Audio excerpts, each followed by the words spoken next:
एक झलक मैं आपको जरूर दिखाना चाहूंगा। वो झलक आप यदि देख लेंगे तो निश्चित रूप से आप समझ जाएंगे कि कविता क्या कहना चाहती है। तो ये था उषा शमशेर बहादुर सिंह जी ने कविता लिखी। और अब देखिए, प्रातः नभ था बहुत नीला, शंख जैसे भोर का नभ, राख से लीपा हुआ चौका अभी गीला पड़ा है। अब ये जो दृश्य वो बताते हैं कैसा लग रहा है, तो आइए देखिए कैसा लग रहा है। अब इतना खूबसूरत चित्र मैं आपको दिखा नहीं पा रहा था, ये मेरी मजबूरी थी, मजबूरी बन गई थी। ये तकनीक की दुनिया कहीं ना कहीं हम पर हावी होती है। तो अब आप यहाँ देखिए शमशेर बहादुर सिंह जी क्या बताना, क्या दिखाना चाह रहे हैं। तो यहाँ देखिए, ये आपको दिख रहा होगा, बहुत नीला शंख जैसे, ये जहां भी आप ये दृश्य डालें तो नीले शंख का सा रंग आसमान का दिख रहा है। कब? जब सूर्य निकला नहीं है। और राख से लिपा हुआ चौका, ये देखिए, इस रंग को देखिए आप यहाँ, ये रंग जो आपको दिख रहा है ये है राख से लिपा हुआ चौका। जब ये सूख जाता है तो थोड़ा अलग तरह का हो जाता है, लेकिन जब गीला है तो इस तरह का रंग हमें आसमान का दिखाई देगा। अब आप समझिए कि उषा कविता कविता ना होकर के एक पूरे का पूरा एक चित्र है। ये चित्र ये सिद्ध करता है कि कवि शमशेर बहादुर सिंह जी जितने अच्छे कवि हैं उतने ही अच्छे चित्रकार भी हैं। आइए अगले जो प्रतीक है उन्हें देखें। बहुत काली सिल जरा से लाल केसर से, जैसे धुल गई हो स्लेट पर लाल खड़िया चाक मल दी हो किसी ने। जैसे ही परिवर्तन होता है तो लालिमा लिए हुए आसमान दिखाई देता है। वो कैसी लालिमा है वो देखिए, ये देखिए, जो पृष्ठ है वो काला है और उसके ऊपर ऐसा लगता है जैसे किसी ने लाल खड़िया केसर कहीं मल दी हो। और वो चित्र जो बनता है वो ये सारा चित्र आपके लिए प्रस्तुत है। इस चित्र को देखकर कविता को समझा जा सकता है और कविता को देखकर पढ़कर इस चित्र को समझा जा सकता है। चलिए अगले प्रश्न, अगले पंक्तियों की ओर। नील जल में या किसी की गौर झिलमिल देह, गौर गौरी गोरे रंग की झिलमिलाती हुई देह माने काया शरीर। अब सूर्योदय होता है तो उससे पहले जो उसकी किरणें पानी में अपना अक्स छोड़ती हैं, प्रभाव छोड़ती है, तो कैसी लगती है, उसके लिए ये चित्र देखिए। अब यहां सूर्योदय हो रहा है और उसकी जो परछाई है या कहिए उसकी जो किरणें हैं, वो किरणें जैसे पानी में पड़ती है, पानी की झिलमिलाहट में वो इधर उधर हिलती दिखाई देती है। ऐसा लगता है कि कोई व्यक्ति पानी में से नहा रहा हो, पानी में खिलवाड़ कर रहा हो, क्रीड़ा कर रहा हो। इस तरह से एक दृश्य प्रस्तुत होता है। तो जो मैं कहना चाह रहा था कि कविता असलियत में कविता नहीं होकर के एक चित्र है। वो एक बहुत छोटी सी कविता, आप एक बहुत सुंदर चित्र की तरह उसे पढ़ क्या देख सकते हैं। तो प्यारे विद्यार्थियों, आइए अब आपका स्वागत करते हैं कक्षा 12वीं हिंदी आरोह भाग 2 के काव्य खंड में उषा कविता, जिसे लिखा है शमशेर बहादुर सिंह जी ने। उस कविता के महत्वपूर्ण प्रश्नोत्तर का अब नंबर है, अब बारी आ गई है और आप भी तैयार हो जाइए अपने कमेंट के लिए। प्रस्तुति प्रभु दयाल हंस। आप जानते हैं, मैं एक चीज बता रहा था आपको कि हिंदी संक्रांति पे कई बच्चों ने मुझे मैसेज किया। वो कहते हैं कि जी वो लिंक जो आप भेजते हैं वो खुलता नहीं है। तो उसका पहला तरीका तो ये है कि आप हिंदी संक्रांति को लाइक कर दे पेज को। जिस पेज पे आप ये देख रहे हैं, देख पा रहे हैं, उस पेज को आप लाइक कर दें। लाइक का ऊपर थंब का निशान ऐसे ऊपर आपको दिख जाएगा, वहां लाइक कर दें। उससे क्या होगा, उससे ये होगा कि जब भी उस पेज पे कोई लाइव गतिविधि होगी तो आपको अपने आप नोटिफिकेशन आ जाएगा। अब इसको यदि आप फॉलो करते हैं पेज को, तो इसकी गतिविधियां, क्योंकि हम लगातार गतिविधियां चलाते हैं इस पे, जैसे जैसे गतिविधियां चलेंगी तो आपको वैसे वैसे नोटिफिकेशन आता जाएगा। तो पहला काम तो यही कर दें। दूसरा मैं बता रहा था, यदि आप किसी लाइव क्लास से वंचित रह जाते हैं तो उसका हम वीडियो तैयार करके आपके पास भेजते हैं। इससे पहले भी लगभग मैं अपनी बात करूं तो मैंने लगभग 150 के करीब वीडियो तैयार किए हैं। जो आरोह भाग 2 और आरोह गद्य खंड और काव्य खंड दोनों मैंने तैयार कर दिए हैं। कक्षा 10वीं के लिए, 9वीं 11वीं के लिए काफी सारे वीडियोस वहां पड़े हैं। तो YouTube पे आप जाइए, प्रभु दयाल हंस सर्च कीजिए और वहां आपको मेरा वीडियो चैनल मिल जाएगा। वहां आप जो कविता रह गई है या जो आप दोबारा पढ़ना चाहते हैं तो वहां आप उसे पढ़ सकते हैं। अब उस चैनल के भी यदि नोटिफिकेशन आपको चाहिए कि उस चैनल पे हम कब क्या डाल रहे हैं, कौन सी चीज अपलोड कर रहे हैं, तो वहां आप चैनल को भी आप सब्सक्राइब कर सकते हैं। ये जबरदस्ती नहीं है, आपको लगता है, आपको जरूरत है तो वह चैनल को सब्सक्राइब आप कर सकते हैं। वीडियो को शेयर भी कर सकते हैं ताकि आपके साथी उसका ज्यादा से ज्यादा लाभ ले सके। तो हम बढ़ते हैं कक्षा 12वीं हिंदी आरोह भाग 2 की महत्वपूर्ण कविता उषा शमशेर बहादुर सिंह, महत्वपूर्ण प्रश्नोत्तर। चलिए महत्वपूर्ण प्रश्नोत्तर की ओर चलते हैं। पहला प्रश्न आपके लिए हम यहां लेकर के आए हैं और देखिए पहला प्रश्न क्या है और तैयार हो जाइए इनके उत्तर देने के लिए। पहला प्रश्न लीजिए स्क्रीन पे आपके पहला प्रश्न, केसर से धुली हुई काली सिल क्या है? काली सिल कवि किसे कहता है? ये 2011 में ये प्रश्न आया था। अब ऑप्शन भी आप देख लें और कमेंट बॉक्स में आपको उसका उत्तर लिखना है। कमेंट बॉक्स में आप ABCD में से देखिए। जैसे पहला ऑप्शन आप देखिए, पहला ऑप्शन है सूर्य, दूसरा है आकाश, तीसरा चंद्रमा और चौथा है तारे। ये 4 ऑप्शन है आपके पहले प्रश्न के लिए। और अब मैं चाहूंगा कि आप अपना उत्तर कमेंट बॉक्स में डाल दें। तो अभी किसी बच्चे का उत्तर नहीं आया है। एक तन्नू हुड्डा कह रही हैं आकाश, और भी कोई कुछ कह रहा है। 14 बच्चे जुड़े हुए हैं, उत्तर एक ही आया है अभी। कैलाश कबीरपंथी कह रहे हैं बी आकाश। और भी कोई साथी? फिर मैं बता रहा हूं इसका उत्तर। सागर मलिक बी बता रहे हैं, निक्की रोहिल्ला ए बता रही हैं, पीहू वर्मा बी बता रही हैं,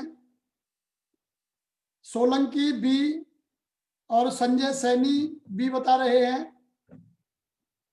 तो यदि हम देखें कौन बनेगा करोड़पति में होता है ना जनता जनार्दन का फैसला, तो जनता जनार्दन का फैसला ये है कि इसका सही उत्तर है आकाश। ये सारे उपमान जो दिए गए हैं ये किसको दिए गए हैं? आकाश को, सुबह के आकाश को। तो चलिए जिन साथियों ने बी दिया है उन्हें हार्दिक बधाई। अगले प्रश्न की ओर बढ़ते हैं भाई। स्लेट पर लाल खड़िया चाक मल दी हो किसी ने, मैं स्लेट क्या है? ये 2011 में आया। स्लेट पर लाल खड़िया चाक मल दी हो किसी ने, तो ये स्लेट क्या है? पहला सूर्य, दूसरा आकाश, तीसरा तारे, चौथा धरती। मुझे लगता है कि अब आपको ज्यादा दिक्कत नहीं आनी चाहिए, तुरंत आप अपना उत्तर दर्ज करें। स्लेट पर या लाल खड़िया चाक मल दी हो किसी ने, इसका उत्तर क्या है? सूर्य, आकाश, तारे, धरती। लीजिए कई सारे साथी दे चुके हैं। चंदन राय, संजय सैनी पहले का ये बता रहे हैं, सोलंकी जाट भी, देवेंद्र साहब भी, तन्नू हुड्डा आकाश, सागर मलिक बी बता रहे हैं, Solanki B, Pihu Verma B, Sanjay question 2 KAD क्या बता रहे हैं, चंदन राय बी, संजय सैनी डी। तो अब ये देखिए स्लेट पर या लाल खड़िया चाक मल दी हो किसी ने, एक ही बात है। इन सब का उत्तर जैसे पहले का जो उत्तर था वही उत्तर इसका भी है, आप नोट कर ले। स्लेट भी आसमान को बताया जा रहा है, काली सिल भी आसमान को बताया जा रहा है, गीला चौका भी उसे ही बताया जा रहा है। सारी चीजें सुबह के आसमान को दर्शा रही हैं। तो अपने नोट कर लें ये चीज। जिन साथियों ने डी किया है, डी की तो बात ही नहीं हो रही, धरती की तो बात ही नहीं की गई पूरी कविता में, बात हो रही है आकाश की। चलिए अगले प्रश्न की ओर बढ़ते हैं। नीले आकाश में उदय होता हुआ सूर्य किस जैसा प्रतीत हो रहा है? यह भी 2011 में आया। नीले आकाश में उदय होता हुआ सूर्य किस जैसा लग रहा है? ऑप्शन जरूर देंगे आपको।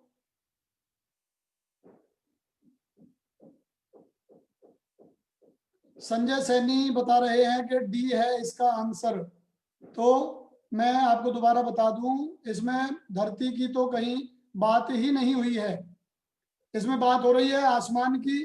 आसमान पल पल रंग बदलता है और उस आसमान को ही अलग अलग प्रतीक दिए गए हैं, कहीं भी धरती की बात नहीं है। तो नीले आकाश में उदय होता हुआ सूर्य किस जैसा प्रतीत हो रहा है? ऑप्शन ले लें। तन्नू हुड्डा ने तो अपनी तरफ से उत्तर ही दे दिया है। सिंदूर के समान, शंख जैसा, गौर वर्णीय सुंदरी जैसा, और डी है झील के समान। तो अपना उत्तर दर्ज करें। आकाश में उदय होता हुआ सूर्य कैसा लग रहा है? चित्र भी हम आपको दिखा चुके हैं। तो चलिए, उत्तर आपने बी, सोलंकी ने बी दे दिया है, निक्की ने बी, और कैलाश कबीरपंथी सी। तो आप लोगों ने जो उत्तर दिए हैं उन्हें मिला लीजिए। नीले आकाश में उदय होता हुआ सूर्य उदय हो रहा है, हुआ नहीं है पूरी तरह से। उसकी लालिमा जब आकाश नीले जल में पड़ती है तो एक अलग तरह का एक विचित्र सा रंग दिखता है, और वो दिखता है गौर वर्णीय सुंदरी जैसा। जब उसकी लालिमा बिखरती है, सूर्य उदय हो रहा है, तो एक झिलमिलाहट सी सूर्य की किरणें पीले रंग की और नीला आसमान दोनों इस तरह से मिल जाते हैं जैसे कोई जल में नहा करके निकल रहा हो। तो इसका उत्तर सी, गौर वर्णीय सुंदरी जैसा। जो शंख जैसा आप बता रहे हैं, कंफ्यूज हो रहे हैं जो बच्चे दुविधा में हैं। नीले आकाश में तो शंख जैसा बताया गया था, लेकिन वो सूर्य निकला नहीं था उस समय। उस समय सूर्य नहीं निकला था। वो तो सबसे पहली स्थिति है जब सूर्य का आता पता ही नहीं था, कहीं दिख ही नहीं रहा था। वहां नीले शंख जैसा आसमान दिख रहा था, लेकिन जब सूर्य निकल जाता है तो गौर वर्णीय सुंदरी जैसा दिखाई देता है। चलिए उत्तर नोट कर लें। इसका उत्तर है गौर वर्णीय सुंदरी जैसा। अगले की ओर बढ़ते हैं भाई।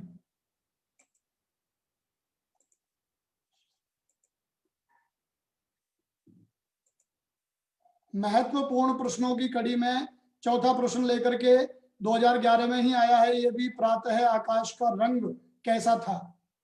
प्रातः आकाश का रंग, सुबह सुबह जो आकाश दिखाई दिया वो कैसा दिख रहा था? ए नीला, बी काला, सी सुनहरा, और डी लाल। ये चार ऑप्शन आपके बीच। पहला नीला, दूसरा काला, तीसरा सुनहरा, चौथा लाल। तो चार ऑप्शन आ गए हैं। प्रातः आकाश का रंग कैसा था? तो बच्चों ने उत्तर देने शुरू कर दिए, और अभी तक जितनों ने दिए हैं वो ए दिया है। तन्नू, सागर, निक्की, सोलंकी, पीहू, कैलाश, 5 बच्चों ने उत्तर दिए हैं। चंदन ने भी ए दिया है। और किसी की उम्मीद नहीं है, कोई नहीं लिख रहा है, तो मैं बता देता हूं इसका सही उत्तर है ए नीला।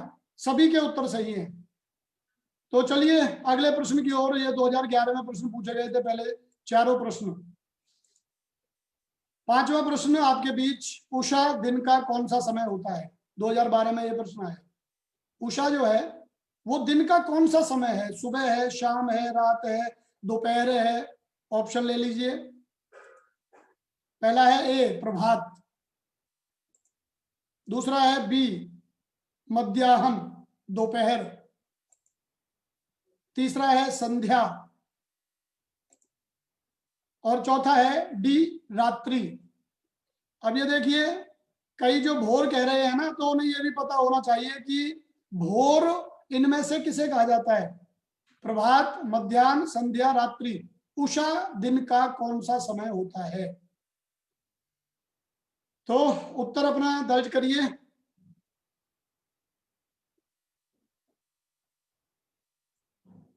कईयों का आ गया है तन्नू हुड्डा, कैलाश कबीरपंथी, सागर मलिक, कृष्ण चौहान, निक्की रोहिल्ला, तन्नू हुड्डा, सोलंकी, कैलाश कबीरपंथी, संजय सैनी, सागर मलिक। इन सबका उत्तर आ गया है और सबका आश्चर्य की बात यह है कि सबका उत्तर है ए। जिन्होंने भी उत्तर दिया है ए, उन सबका सही है और किसी भी बच्चे ने दूसरा उत्तर ही नहीं दिया, ए ही दिया है। इसका मतलब कविता आपने अच्छे से पढ़ ली है, समझ में आ गई है और पहले से भी हो सकता है आपने अच्छे से ये कविता पढ़ रखी हो। चलिए अगले प्रश्न की ओर बढ़ते हैं। महत्वपूर्ण प्रश्न, प्रश्नों की कड़ी लगातार। ये आ गया आपका एक और महत्वपूर्ण प्रश्न, प्रातःकालीन नीला आकाश किस जैसा बताया गया है? 2012 में ये आया था, प्रातःकालीन नीला आकाश। अब नीला आकाश किस जैसा, देखिए ऑप्शन देख लें, समझ में आ जाएगा। पहला है ऑप्शन केसर, दूसरा है सिंदूर, तीसरा है झील, चौथा है शंख। ये 4 ऑप्शन है। प्रातःकालीन नीला आकाश किस जैसा बताया गया है? 2012 में ये प्रश्न आया और अब आप बताइए कि ये किस जैसा बताया गया है। पहला ऑप्शन आ गया आपका केसर, दूसरा सिंदूर, तीसरा झील, चौथा शंख। उत्तर आने शुरू हो गए। पीहू, तन्नू हुड्डा, चंदन, सोलंकी, कैलाश, सागर, रोहतास कुमार, एक और नया बच्चा जुड़ा है उत्तर देने के लिए, मनीष कुमार भी आ गया है सी लेकर के उत्तर।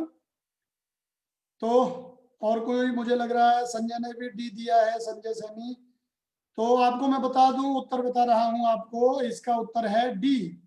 जिन साथियों ने डी लिखा है वो बिल्कुल सही है। प्रातःकालीन नीला आकाश जो है वो शंख जैसा दिखाई दे रहा है। कृष्ण चौहान सी कह रहे हैं, ये नोट कर लें जिन्होंने सी लिखा है, इसका उत्तर है डी। चलिए अगले प्रश्न की ओर बढ़ते हैं, महत्वपूर्ण प्रश्नों की कड़ी। चलिए 7वां प्रश्न देखिए। कवि ने राख से लिपा हुआ चौका, गीला चौका किसे कहा है? कवि ने राख से लिपा हुआ गीला चौका किसे कहा है? और अब उत्तर देख लीजिए भाई, ये किसी का गलत नहीं होना चाहिए। भोर के तारे को, भोर के नभ को, भोर की वायु को, भोर की किरण को। अब आप बताइए इनमें से गलत नहीं होना चाहिए किसी का भी। कवि ने राख से लिपा हुआ गीला चौका किसे कहा है? अब क्योंकि चौका नीचे जमीन में लगता है, जैसे पहले प्रश्न आया था बच्चे कह रहे थे धरती, तो आप बताइए आपको क्या लगता है? तन्नू हुड्डा बी बता रही हैं, निक्की डी बता रही हैं, सागर मलिक बी बता रहा है, Sanjay A, Kailash A, Chandan B, Manish D, Krishna B, Rohtas D, और बच्चे हो गए दुविधाग्रस्त हमारे बच्चे। जबकि इससे पहले प्रश्न जब इस तरह का आया था उस समय भी मैंने बता दिया था आपको कि और किसी की तो प्यारे बच्चों बात ही नहीं हुई, आकाश की बात चल रही है। आकाश को ये सारे उपमान, ये सारे प्रतीक दिए गए हैं और किसी की बात नहीं हो रही। तो उत्तर इसका क्या होगा? बी, भोर का नभ। भोर का नभ। आप देख लें, आपका जो उत्तर है वो बी होना चाहिए, भोर का नभ। चलिए अगले प्रश्न की ओर। 8वां प्रश्न, उषा कविता किसकी रचना है? यह प्रश्न जरूर आपको सही करना है। पिछला प्रश्न गलत हो गया आप लोगों का, तो इसे देखिए, ये सही होना है। ए निराला, बी पंत, सी शमशेर बहादुर सिंह और डी रघुवीर सहाय।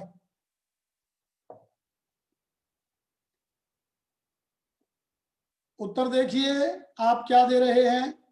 पहला निराला, दूसरा पंत, तीसरा शमशेर बहादुर सिंह, रघुवीर सहाय। उत्तराने शुरू, सागर मलिक, शमशेर बहादुर सिंह, निक्की, सोलंकी, चंदन, तन्नू, कैलाश, सागर मलिक, कृष्ण चौहान, मनीष कुमार, रोहताश, पीहू वर्मा, संजय सैनी। और आप लोगों के सारे बच्चों के जो प्रश्न हैं उत्तर है वो बिल्कुल सही है। उषा कविता शमशेर बहादुर सिंह जी की रचना है, बिल्कुल सही आपका। चलिए 2012 में ये प्रश्न आया था। अब बढ़ते हैं 9वें प्रश्न की ओर।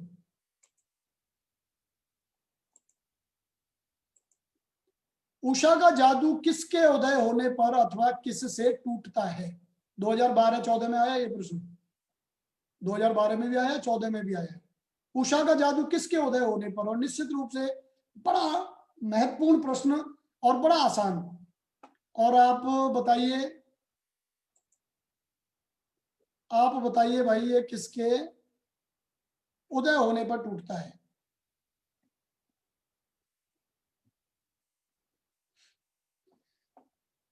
पहला ऑप्शन आ गया चंद्रमा, दूसरा कवि के, तीसरा सूर्य के, और चौथा आ गया भोर के। ये आपको ऑप्शन मिल गए हैं। पहला चंद्रमा के, दूसरा कवि के, तीसरा सूर्य के, और चौथा भोर के। ये 4 ऑप्शन आपके सामने, और आपके उत्तर का इंतजार। तनु ने, सोलंकी ने, सागर ने, पीहू ने, निक्की ने अपना अपना उत्तर दर्ज कर दिया है। सागर, चंदन, कृष्ण चौहान, कैलाश, संजय सैनी। ये जो आप कह रहे हो कि गाइड में भोर का तारा लिखा हुआ है, तो गाइड की बात मत मानिए, फिलहाल मेरी बात मान लीजिए। संजय सैनी, यदि बुक बिल्कुल सही होती तो अध्यापक की आवश्यकता नहीं पड़ती। तो अभी फिलहाल मेरी बात मानिए, बाद में आराम से कविता का सार पढ़ेंगे, सरलार्थ पढ़ेंगे तो आपको समझ में आ जाएगा। तो रोहतास सी, संजय, देवेंद्र साहब, और ये हमारे साहब वगैरह ने भी जब लिख दिया है तो अगला इसका उत्तर मैं बता देता हूं। उषा का जादू किसके उदय होने पर टूटता है? तो उषा का जादू टूटता है सूर्य के उदय होने पर। टूटता है जादू उषा का, सूर्य उदय हो रहा है। बिल्कुल सही है आप सभी, सबका उत्तर सही है। अगले प्रश्न की ओर बढ़ते हैं। 10वां प्रश्न है, उषा का जादू टूटने का क्या कारण है 2013। अब ये देखिए बिल्कुल वही घूम फिर के प्रश्न आ रहे हैं। पहला है ओस, जादू क्यों टूटता है? तो वो कहता है ओस की वजह से। दूसरा है सूर्योदय की वजह से। तीसरा है चंद्रोदय की वजह से। चौथा है तारों की वजह से। 2013 में ये प्रश्न आया। तो वही घूम फिर के प्रश्न है। यदि आप एक बार कविता पढ़ लेते हैं, समझ लेते हैं, तो फिर आपको उत्तर देना आसान हो जाता है। तो मैं उम्मीद कर रहा हूं कि गलत कोई नहीं करेगा इसको। तन्नू ने, संजय ने, निक्की ने, चंदन, इनके उत्तर आने शुरू हो गए। पीहू, कैलाश, सोलंकी, कृष्ण चौहान। तो चलिए बता देता हूं मैं इसका सही उत्तर। मैं क्या बताऊं, आपने बता दिया है। जितने भी बच्चों ने उत्तर दिया है वो सबके सब सही हैं। सूर्योदय इसका सही उत्तर है, सूर्योदय। उषा का जादू टूटने का कारण है सूर्योदय। चलिए अगला प्रश्न, 11वां प्रश्न, और ये प्रश्न आया 2013 में और 15 में। उषा कविता में राख से लिपा हुआ, या लिखा हुआ नहीं है, लिपा हुआ, क्या बताया गया है? उषा कविता में राख से लिपा हुआ क्या बताया गया है? ऑप्शन और ले लें, हालांकि बिना ऑप्शन के भी आप उत्तर दे सकते हैं। चलिए बिना ऑप्शन के उत्तर दीजिए आप। उषा कविता में राख से लिपा हुआ क्या बताया गया है? किसको बताया गया है राख से लिपा हुआ? तनु हुड्डा ने वो अपना उत्तर दे दिया है, सागर ने, देवेंद्र ने सी कहां से दे दिया, और ऑप्शन तो हमने दिए ही नहीं। उषा कविता में राग से लिपा हुआ क्या बताया गया है? संजय ने सही, कैलाश, कबीरपंथी, सोलंकी ने भी अपना अपना उत्तर लिख दिया है। तो चलो मैं बिल्कुल अच्छी बात यह है कि सब ने सही उत्तर लिखा है। ऑप्शन पहला आकाश, दूसरा चंद्र, तीसरा चौका और चौथा है काली सिल। तो सागर ने भी, निक्की ने, पीहू ने, रोहतास ने, बादल कहाँ से आ गया मेरे बेटे? रोहतास कुमार, बादल नहीं है, बादल तो ऑप्शन में नहीं है, और बादल का तो जिक्र पूरी कविता में ही नहीं हुआ है, तो ये ध्यान रखें। चौका, बिल्कुल, राख से लिपा हुआ चौका जो अभी गीला पड़ा है। कविता की पंक्तियां दिमाग में गूंज जानी चाहिए प्रश्न आते ही, तो आपका उत्तर कभी गलत नहीं होगा। कृष्ण ने भी अपना उत्तर दे दिया, देवेंद्र ने, रोहतास ने, सबने उत्तर सही दिए हैं। उषा कविता में चौका किस से लिपा हुआ होने की बात कही गई है। प्रश्न को थोड़ा घुमा दिया 2013 में, जो एक पेपर कोड में तो प्रश्न को किसी ढंग से पूछ लेते हैं, वही प्रश्न घुमा के अगले पेपर कोड में किसी तरह से ऑप्शन देखें। 2013 में भी आया है, 15 में भी आया है। उषा कविता में चौका किससे लिपा हुआ होने की बात कही गई है। तो पहला ऑप्शन है गोबर, दूसरा राख, तीसरा मिट्टी, चौथा है लाल खड़िया। ये 4 ऑप्शन आपको दिए गए हैं और आपके उत्तर भी आ गए। तन्नू सबसे पहले उत्तर दे रही है, भाई बधाई। सागर मलिक ने भी उत्तर अपना दे दिया है, कैलाश भी। कृष्ण चौहान अपने स्कूल का नाम बार बार लिख रहे हैं, GSSS लाखन माजरा रोहतक। निक्की ने भी, सोलंकी, सागर मलिक, कृष्ण चौहान, इन सब का उत्तर बी। चलिए ज्यादा समय नहीं, जिसको उत्तर देना है दे चुका होगा। इसका सही उत्तर है राख। राख से लिपा हुआ चौका अभी गीला पड़ा है, ये कविता की पंक्ति है, तो उत्तर है इसका राख। चलिए आपको बहुत बहुत बधाई, आप काफी अच्छा खेल रहे हैं कौन बनेगा करोड़पति में। तो एक और प्रश्न आपके बीच, 2014 में ये प्रश्न आया। उषा कविता में किस रंग की खड़िया चाक मलने की बात कही गई है। उषा कविता में किस रंग की खड़िया चाक मलने की बात कही गई है। ऑप्शन दे देता हूं आपको। तन्नू बहुत बधाई हो। नीली, पीली, सफेद, लाल, ये 4 ऑप्शन है आपके। और बहुत बच्चों ने तो पहले से ही, तन्नू, सागर और निक्की, इन्होंने पहले ही बिना ऑप्शन प्राप्त किए ही अपना उत्तर दे दिया। तो मनीष का भी आ गया, संजय का भी आ गया है। 13वें प्रश्न का सही उत्तर है डी, लाल। लाल खड़िया चाक मल दी हो किसी ने, ये कविता की पंक्ति थी। अगले प्रश्न की ओर बढ़ते हैं। डी आ गया है सभी का।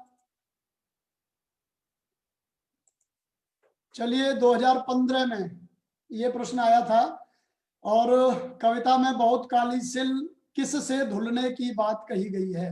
बहुत काली सिल है, उसे किस से धुलने की बात कही गई है। किससे धुली बहुत काली सिल। अब मुझे तो कविता की पंक्ति याद आ जाती है प्रश्न पढ़ते ही। आप ऑप्शन आपको दे रहा हूं। बहुत काली सिल किस से धुलने की बात कही गई है। अब की बार कैलाश मार गया बाजी वही उत्तर देने में। चलिए ऑप्शन दे देता हूं। सोलंकी का भी आ गया। खड़िया पहला ऑप्शन है, दूसरा पानी, तीसरा लाल केसर, चौथा ऑप्शन है वर्षा। कविता में बहुत काली सिल को किससे धुलने की बात कही है। खड़िया, पानी, लाल केसर, वर्षा। तो इसका सही उत्तर है लाल केसर। ये लाल केसर ज्यादातर ने सही ही दिया है। ये सागर मलिक अपना नाम भी बता रहा है कि असली नाम कुछ और है। तो चलिए कविता में बहुत काली सिल किस से धुलने की बात की गई है। लाल केसर से। 15वें प्रश्न की ओर बढ़ते हैं। आप बहुत अच्छा खेल रहे हैं, आप सभी को बधाई। लेकिन एक चीज मुझे लग रही है, बाल बच्चे जुड़े हुए 17 और उत्तर आ रहे हैं 5-6 बच्चों के। तो बाकी बच्चे या तो ऑप्शन उन्हें नहीं दिखाई दे रहे हैं, या ये हो सकता है कि वो लिखना नहीं जानते हैं, कमेंट करना नहीं जानते हैं, हो सकता है। मामला क्या है ये तो आप ही बेहतर जानते हैं, उत्तर देंगे तो अच्छा लगेगा। उषा कविता में प्रातः कालीन नीला आकाश किसके जैसा बताया गया है? 2017 में फिर आया ये प्रश्न, पहले भी आ चुका है ये। उषा कविता में प्रातः कालीन नीला आकाश किसके जैसा बताया गया है? तो ये तो मुझे लगता है कि आप उत्तर दे ही देंगे वैसे तो।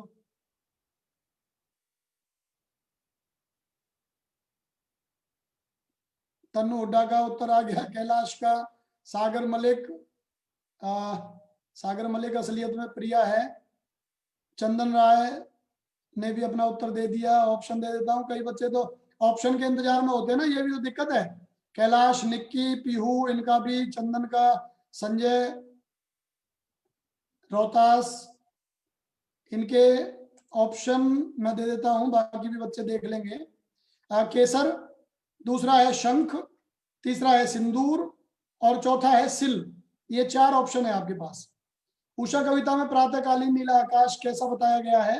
शंख जैसा, ये इसका उत्तर है। चलिए आगे बढ़ते हैं, अगला प्रश्न 16वां प्रश्न। 2018 में ए पेपर कोड में ये आया था, सूर्योदय से पहले किसका जादू होता है?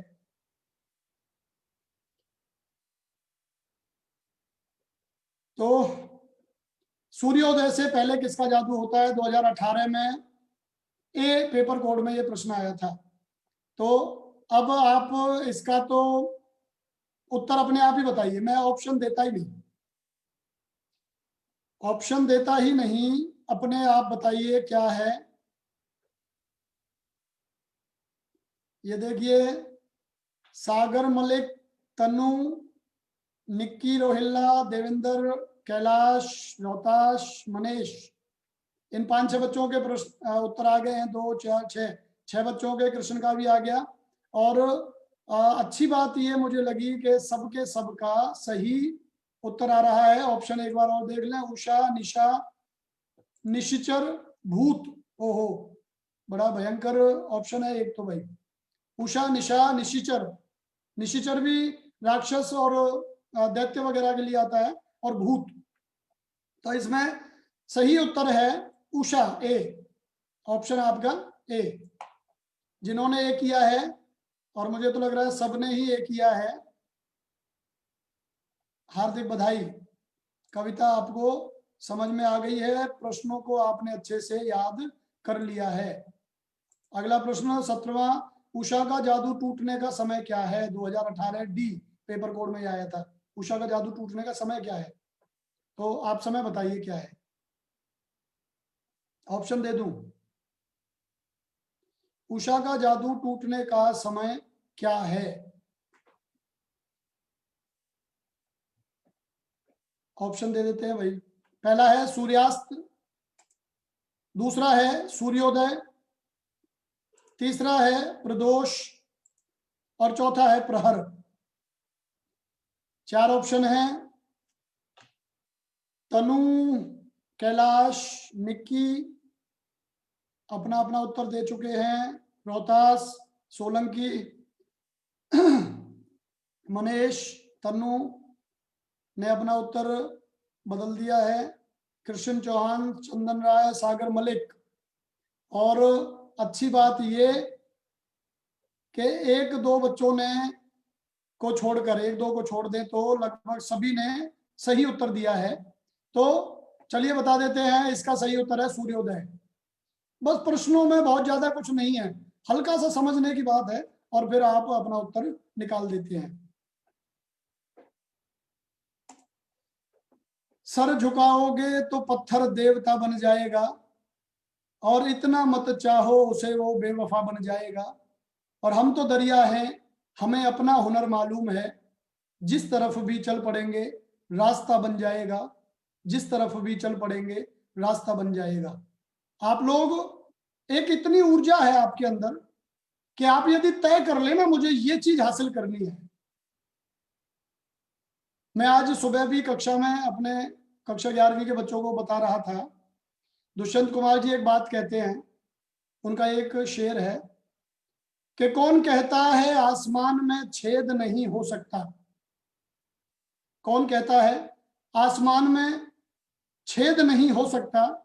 एक पत्थर तो तबीयत से उछालो यारो। दुष्यंत कुमार जी कहते हैं कि देखिए, आसमान में छेद होगा नहीं होगा ये तो बाद की बात है। अभी आपको क्या करना है? अभी आपको करना है कि अपनी पूरी ताकत इकट्ठा करके, और पूरा अपना मन मान जाना चाहिए कि मैंने इस पत्थर को फेंकने में पूरी ताकत लगा दी, पूरी ऊर्जा लगा दी। अब वो छेद करेगा नहीं करेगा वो बाद की बात है, पहले आप संतुष्ट होने चाहिए। आप यदि मेहनत करेंगे तो सब चीजें अच्छी होंगी। आप यदि ढीले पड़ गए तो फिर कहीं कुछ नहीं होगा। दुनिया में कोई चीज थाली में रख करके आपके लिए तैयार नहीं की गई है। जो भी चीज आपको प्राप्त करनी है अपनी ताकत से, अपनी ऊर्जा से प्राप्त करनी है। तो एक पत्थर तो तबीयत से, अब वो तबीयत जो शब्द है वो विशेष प्रभाव है उसका। एक पत्थर तो तबीयत से उछालो यारो। तो एक पत्थर तबीयत से उछालिए। उम्मीद हम करेंगे निश्चित रूप से आपको कोई दिक्कत है पूरे पाठ्यक्रम में, मैं उम्मीद करूंगा कि आपको पूरा पाठ्यक्रम टिप्स पे होना चाहिए। कहीं समस्या है तो हम बैठे हैं, आपके अपने अध्यापक बैठे हैं। आप जहां भी जैसे भी आपको कोई समस्या आती है तो जो आपको सुलभ है, जो आपको आसानी से आपके प्रश्न का उत्तर दे सकता है उससे पूछ लीजिए। और कहीं से भी नहीं मिलता है तो हिंदी संक्रांति पे डालिए, टेलीग्राम ग्रुप पे डालिए और वहां आपके प्रश्न का उत्तर प्राप्त होगा। आपके अध्यापक ही आपके प्रश्नों का उत्तर देंगे। चलिए अगले प्रश्न की ओर बढ़ते हैं। 18वां प्रश्न है, उषा कविता में कवि ने कौन सा चित्र प्रस्तुत किया है? ये कुछ हटके प्रश्न आ गया है। उषा कविता में कवि ने कौन सा चित्र प्रस्तुत किया है? तो तैयार हो जाइए भाई, ऑप्शन दे रहा हूं। पहला है छाया चित्र, दूसरा है तैल चित्र, तीसरा है शब्द चित्र और अंतिम है रेखा चित्र। उषा कविता में कवि ने कौन सा चित्र प्रस्तुत किया है? छाया चित्र, तैल चित्र, शब्द चित्र, रेखा चित्र। ऑप्शन आपको मिल चुके हैं और मुझे लग रहा है सोचने का मौका आपको चाहिए, समय चाहिए सोचने के लिए। एक पहला उत्तर आ गया है, निक्की, कैलाश दो अपने उत्तर दे चुके हैं। तीसरा तन्नू का लेट आया है। सोलंकी, मनीष, रोहताश सोच समझ के उत्तर दिए जा रहे हैं। सागर मलिक, कृष्ण चौहान। और ये ऐसा प्रश्न है जिसमें निसंदेह आपको सोचने की आवश्यकता पड़ी होगी। कृष्ण चौहान ने भी उत्तर दे दिया। चलिए मैं बता देता हूँ, पीहू का भी उत्तर आ गया है, संजय सैनी का भी आ गया है। तो चलिए उत्तर दे देता हूँ भाई, देवेंद्र का भी आ गया है। तो लेकिन अब अच्छा नहीं लग रहा है कि ज्यादातर बच्चों के जो उत्तर हैं वो एक जैसे नहीं हैं, वो अलग अलग उत्तर दे रहे हैं। तो इसका मतलब जनता जनार्दन दुविधा में है, दुविधा में दोनों गए माया मिली न राम। तो छाया चित्र, तैल चित्र, शब्द चित्र, रेखा चित्र। छाया चित्र जो होता है वो हमारा चित्र होता है जो फोटो हम खिंचवाते हैं वो। तैल चित्र होता है तैलीय रंगों से, ऑयल कलर से जो चित्र बनाया जाता है। शब्द चित्र होता है जो शब्दों से बनाया जाता है। और रेखा चित्र होता है जो लाइनें खींच के, केवल लाइनों का प्रयोग करके जो चित्र बनाया जाता है, स्केच, उसे कहते हैं रेखा चित्र। अब यदि आपको समझ में आ गया हो तो भी आप उत्तर दे सकते हैं। अब यदि समझ में आ गया हो कि भाई क्या मामला है। अच्छा टाइम हो गया है भाई काफी, तो बात ज्यादा करने से बेहतर है कि मैं उत्तर दे देता हूं। इसका सही उत्तर है शब्द चित्र। और 19वें प्रश्न की ओर बढ़ते हैं। 19वां प्रश्न आपके लिए महत्वपूर्ण प्रश्न, राग से लिपा हुआ चौका किस भाव को व्यक्त करता है? यह भी महत्वपूर्ण प्रश्न है भाई और उम्मीद करूंगा कि आप इसका उत्तर दें। पहला है परंपरा, दूसरा है पुरातनता, तीसरा है पवित्रता और चौथा है आस्था। राख से लिपा हुआ चौका। इन 4 उत्तरों में से, इन विकल्पों में से किस विकल्प के लिए ज्यादा सही है? परंपरा, पुरातनता, पवित्रता, आस्था। उत्तर आने शुरू हो गए हैं। संजय, देवेंद्र, कैलाश, निक्की, सागर, तनु, सोलंकी, पीहू, बिल्कुल सही। मनीष का भी आ गया। पवित्रता, इसका सही उत्तर है पवित्रता। राख से लिपा हुआ चौका पवित्रता के लिए प्रयुक्त हुआ है। और ये अंतिम प्रश्न, बहुत नीला शंख जैसे पंक्ति में कौन सा अलंकार है? बहुत नीला शंख जैसे पंक्ति में कौन सा अलंकार है? सुरेश कुमार भी जुड़े हैं, कोई नया बच्चा जुड़ा है, सुरेश। तो उत्तर ले लीजिए। अनुप्रास, यमक, श्लेष, उपमा। और ये जो पंक्तियां हम पढ़ा रहे थे उस समय भी मैंने बताया था, बहुत नीला शंख जैसे, शंख जैसा, शंख के समान। तो उत्तर आया है कैलाश, तनु, संजय, कृष्ण चौहान, सागर, सुरेश। चलिए मैं बता देता हूं, इसका सही उत्तर है डी, उपमा।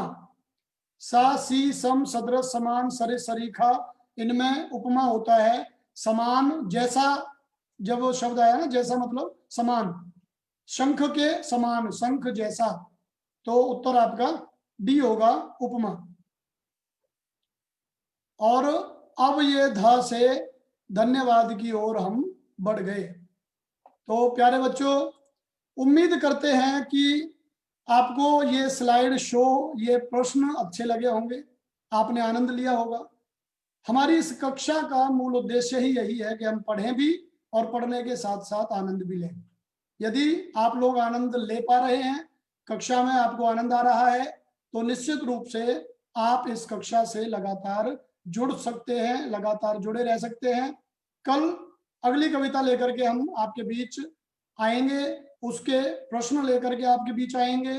मैंने जो 2 बातें बताई, यदि आप हमें फेसबुक पे जुड़ना चाहते हैं तो हिंदी संक्रांति, जिस पेज पे आप अभी हमें देख रहे हैं, उसको लाइक कर लें, उसका नोटिफिकेशन आपको आ जाएगा। यदि आप यूट्यूब पे मुझे सुनना चाहते हैं तो लगभग 150 के करीब वीडियो मैंने वहां डाल रखे हैं, 9वीं से 12वीं तक के, उन्हें आप देख सकते हैं और रिवीजन अपना सुचारू रूप से कर सकते हैं। और यदि टेलीग्राम पे आपको जुड़ना है तो हिंदी संक्रांति नाम से वहां भी हमने बच्चों का एक ग्रुप बना रखा है। वहां हमारे साथी शिक्षक जो हैं समय समय पर प्रश्न उस पर डालते रहते हैं, महत्वपूर्ण सूचनाएं वहां आती रहती हैं, तो आप वहां भी जुड़ सकते हैं। अनावश्यक टिप्पणी, अनावश्यक कमेंट करने के बजाय आप सार्थक चीजें लिखिए, आप वो चीजें लिखिए जो आपको जिज्ञासा पैदा करती हैं, और निश्चित रूप से ये हमारी पूरी प्रक्रिया है, तभी जाकर के सफल होगी। मैं आप सभी का आभार व्यक्त करते हुए, अपने शिक्षक साथियों का आभार व्यक्त करते हुए आप लोगों से विदा लेता हूं। आज इतना ही, कल इसी समय फिर मिलते हैं। आप सभी को नमस्कार।